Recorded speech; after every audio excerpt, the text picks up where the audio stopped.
hasil tes kesehatan yang memperlihatkan kondisi tubuhnya saat ini. Dan hasil tes tersebut mulai merubah hari-hari Toru menjadi berbeda. Di rumah sakit, Toru yang sedang melamun dihampiri oleh seorang gadis yang sedang bermain bola bersama pasien anak-anak. Namun tangannya malah gemetaran saat sadar kalau yang menghampirinya adalah seorang gadis cantik. Tanpa sepatah kata, ia pun pergi meninggalkannya.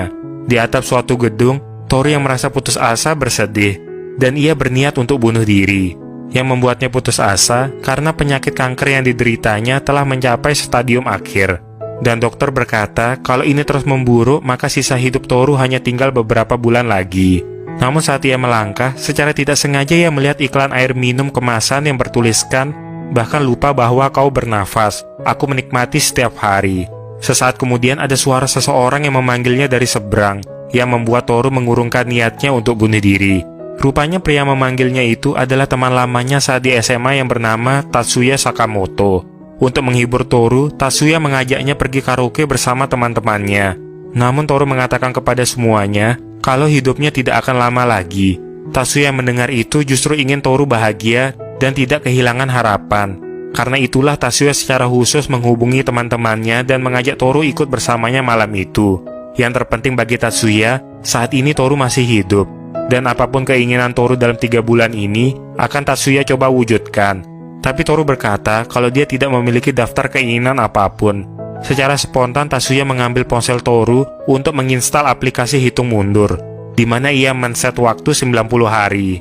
Dengan begitu, Toru bisa menikmati sisa harinya dan melupakan hal-hal yang membuatnya putus asa. Ketika pulang, Toru menemukan sebuah buku yang terjatuh di tengah jalan.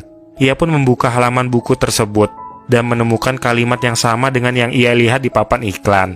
Akhirnya Toru melanjutkan membaca buku puisi itu halaman demi halaman, yang isinya tentang mensyukuri nikmat hidup yang kita dapatkan seperti bernafas setiap detik yang mungkin dilupakan oleh orang-orang yang telah kehilangan harapan hidupnya. Setelah membaca itu, secara perlahan air matanya menetes. Beberapa saat kemudian, ada seorang gadis yang menghampirinya. Rupanya buku puisi itu adalah milik gadis itu. Namun saat ia melihat Toru yang mengusap air matanya, gadis itu memilih untuk memberikan buku tersebut pada Toru. Gadis bernama Hirono Aikawa itu berkata, alasannya memberikan buku puisi itu pada Toru karena dulu ia juga menangis saat pertama kali membacanya, sama seperti yang dialami oleh Toru. Penulis buku puisi berjudul Kei adalah seorang gadis berusia 14 tahun.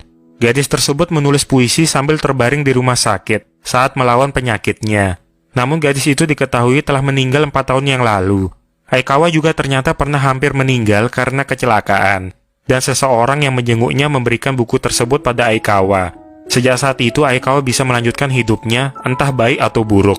Keesokannya, Toru pergi mengunjungi ibunya untuk mengatakan kondisinya. Sebelum anaknya berbicara, naluri seorang ibu langsung tahu kalau anaknya sedang ada masalah. Ia memberikannya uang, namun Toru menolaknya.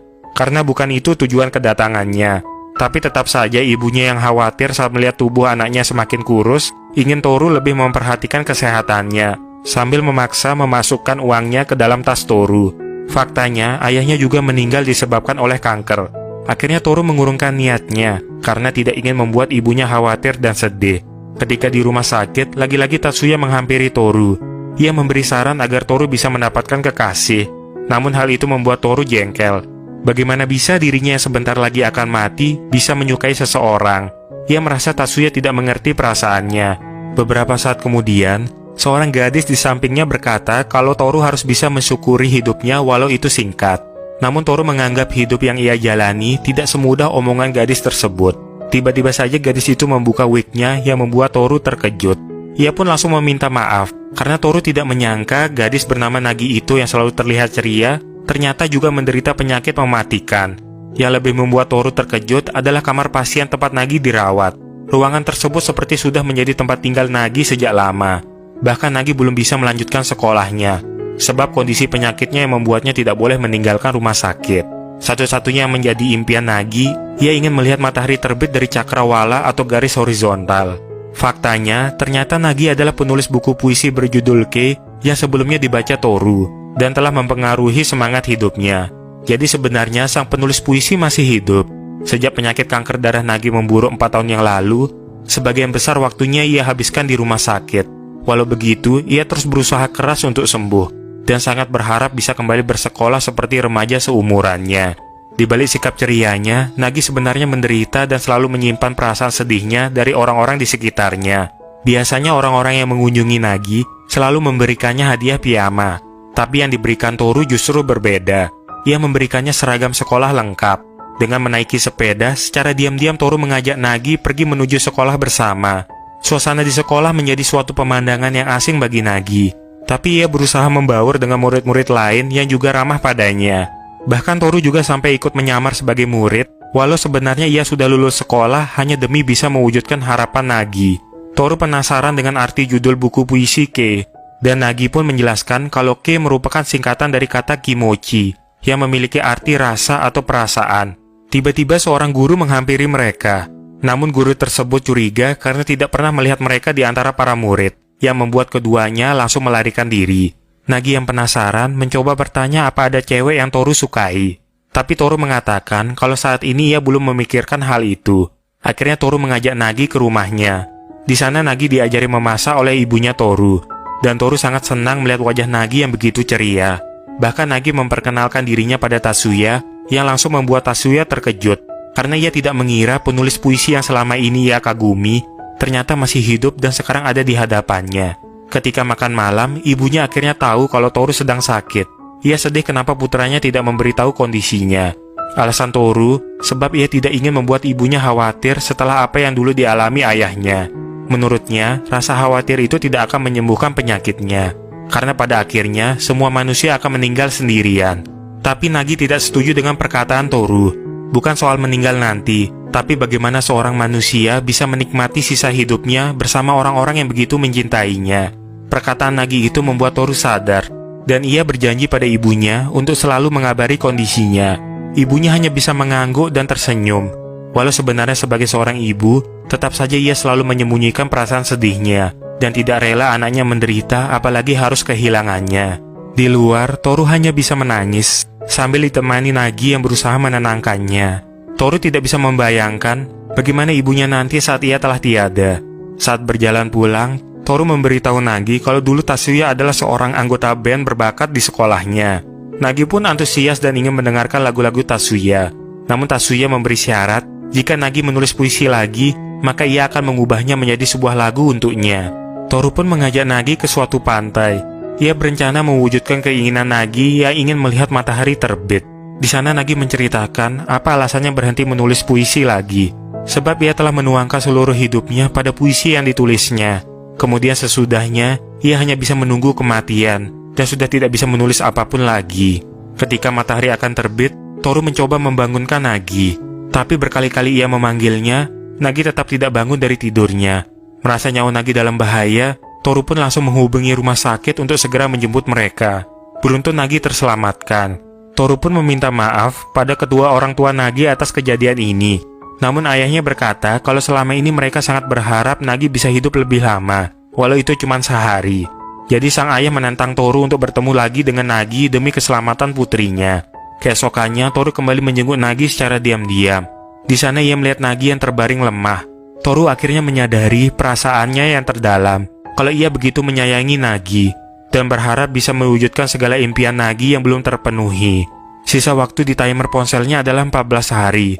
Perlahan kondisi tubuh Toru juga semakin memburuk, sampai akhirnya timer menunjukkan 0 hari, yang berarti Toru telah melampaui waktu sisa hidupnya. Di rumah sakit, ibunya Nagi tidak sengaja membaca buku tulis putrinya. Ia terkejut saat melihat sebuah puisi yang ditulis oleh Nagi, setelah sekian tahun tidak pernah menulisnya lagi. Pada suatu malam, Toru akhirnya memaksakan dirinya untuk pergi ke tempat Nagi, tanpa memperdulikan kondisinya. Ia akhirnya mengatakan perasaannya pada Nagi, kalau ia selalu mencintainya, dan ingin mewujudkan impian terakhir Nagi. Mendengar itu, Nagi meneteskan air matanya. Ia terharu karena sejak awal pertemuan mereka, Nagi sudah mencintai Toru. Beberapa saat kemudian, ibunya terbangun, tapi Nagi mengatakan keinginan dan harapannya untuk pergi bersama Toru. Walau merasa berat, akhirnya ibunya mengizinkan Toru membawa putrinya untuk mewujudkan impiannya.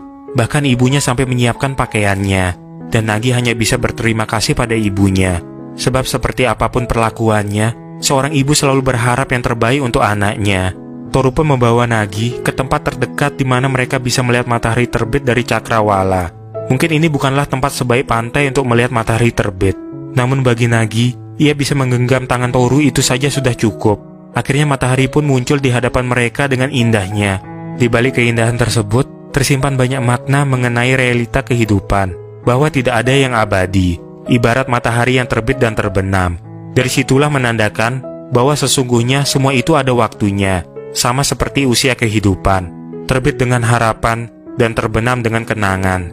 Beberapa waktu setelahnya, Nagi akhirnya meninggal dunia, dan di sisa hidupnya, Toru harus dirawat inap di rumah sakit. Tatsuya yang pergi menjenguknya melihat puisi terakhir Nagi. Permintaan terakhir Toru, ia ingin mendengarkan Tatsuya menyanyikan lagu dari puisi tersebut. Demi mewujudkan impian kedua sahabatnya, Tatsuya menjadikan puisi itu lagu. Namun saat membuatnya, ia justru tidak bisa menahan perasaan sedihnya ketika menguntai kata demi kata dari puisi itu. Suatu hari, di atap rumah sakit, Tatsuya mendatangi Toru untuk menyanyikan lagu ciptaannya. Toru berharap, semoga perasaan di lagu tersebut dapat tersampaikan ke semua orang yang mendengarnya nanti. Lirik lagu dari puisi Nagi itu tentang bagaimana pertemuan pertama Nagi dan Toru. Hari-hari di mana mereka sesekali bertengkar dan perlahan saling memahami, serta menangis dan tertawa bersama, hingga mereka memutuskan untuk berdiri di sisi satu sama lain yang menjadi makna hidupnya. Berkat bantuan Tatsuya, impian bersama Toru dan Nagi pun bisa terwujud, dan beberapa waktu kemudian, Toru akhirnya meninggal dunia menyusul Nagi. Sedangkan di suatu tempat, Tatsuya membuka ponselnya, di mana terlihat kalau ia juga menggunakan aplikasi yang sama dengan yang digunakan oleh Toru. Jadi bisa disimpulkan, sebenarnya selama ini Tatsuya menyembunyikan penyakitnya, yang sama seperti dialami oleh kedua sahabatnya. Saat ini yang bisa ia lakukan hanya terus menjalani harinya, dan menikmati tiap detik sisa hidupnya. Film pun berakhir.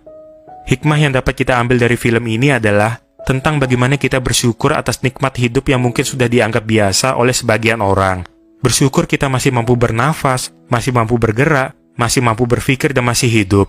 Andainya pagi tadi kita bangun dari tidur dan tidak dapat melihat ataupun mendengar, apakah kita mampu beranjak dari tempat tidur kita?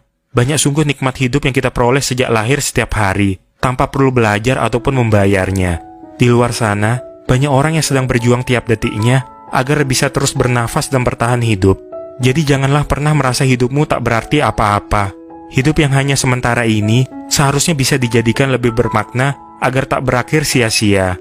Cukup pikirkan hari ini saja, dan jangan cemaskan hari esok yang belum terjadi. Sebab hari esok adalah misteri, dan hari ini adalah anugerah.